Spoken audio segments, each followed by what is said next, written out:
Welcome back to ciLiving. The Kidzeum in Springfield creates experiences of learning and discovery through play for children of all backgrounds and abilities.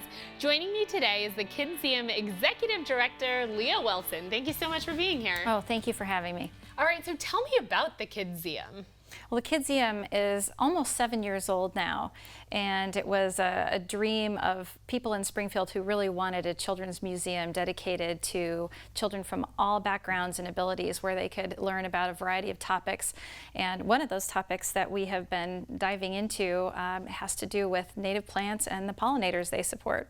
And I think that that's a really important topic right now, because native plants are something that I feel like is a good thing that they're trending back in. So tell me about what you've brought here. I see some milkweed that I recognize. What else do we have? Yes, you know, we have a lot of things in this tray, and of course this is just a very small selection.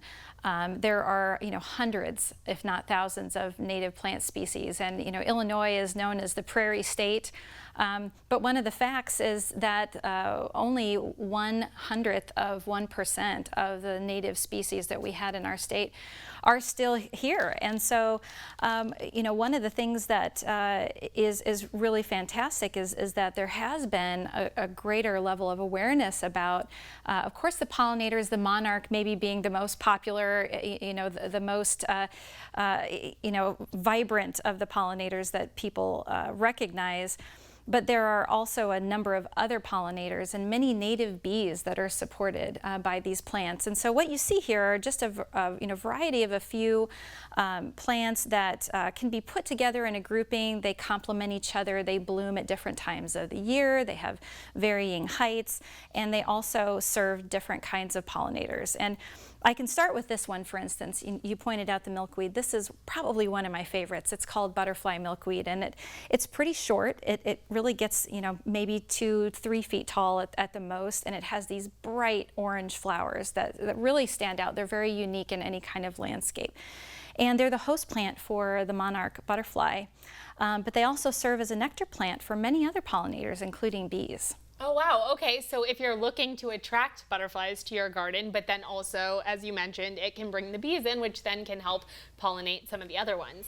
Absolutely. And you also at the Kidzeum have a big mural, right? That we has to do with these pollinators and these plants? Yes. So as we embarked on our pollinator journey, we had an exhibition on pollinators and native plants that was really popular. And we have built on that to include this amazing mural, and actually there's another side to this. It really encloses our whole courtyard.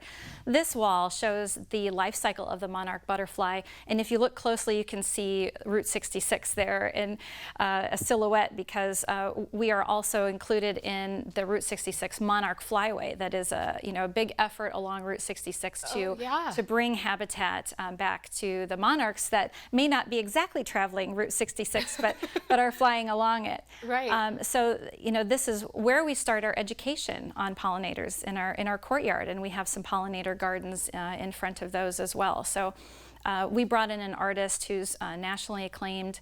She does a national monarch migrating mural, and it's been in 5 states. We're fortunate to be the first state in the Midwest to have her work. Wow. And so we're just excited to continue to build on what we've got in our courtyard. Well, and then if somebody wants to take some of these, say the milkweed or some of these other plants that you've brought, where can we go to add these to our own yards? So, in the past it's been difficult because you couldn't just walk into your average garden center and find these plants. But in the last 10 years or so, there are many more growers, and there are different ways to get these plants. These plants actually come from a nursery near Petersburg, which is close to Springfield, called 3B Natives. And they have been supplying us with plants at Kidzeum. And you can go online and order these plants. You can get kits, and that's what I think is so cool, because I think there's some trepidation that people feel about getting into native plants. They don't want it to look weedy. They don't want it to be too tall. They don't want it to flop over. Right. They may have shade. They may have a lot of sun. You can actually go online and purchase kits that do a lot of this work for you, take out the guesswork, and help you decide which plants to put in which parts of your yard. Or if you're more familiar with them, you can customize the plants that you get. And I would also say a great resource is the Illinois Native Plant Society. It's wonderful to chat with people who have experience, growing different kinds of plants, because they can be so helpful in not only choosing the right plants, providing the right environment for them, but then just figuring out how to create the artful landscape that is the most appealing to you.